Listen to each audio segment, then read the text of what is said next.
менде екінші типті диабет болды, артроз. Мен Орал қаласынан келдім. Инстаграмнан естіп, атым Клара Жұмашева.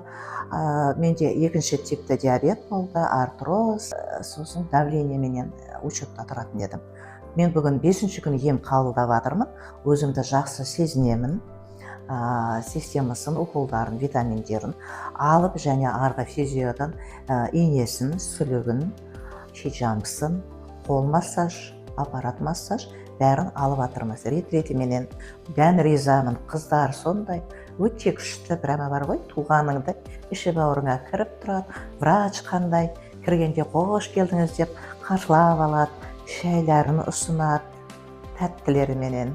Бән ризамыз, еңбегіңіз Алладан қайтсын. Келгенде давлением дейтін 160-тен келдім, қазір менде 120-80. Сахарым да түсіп тұр.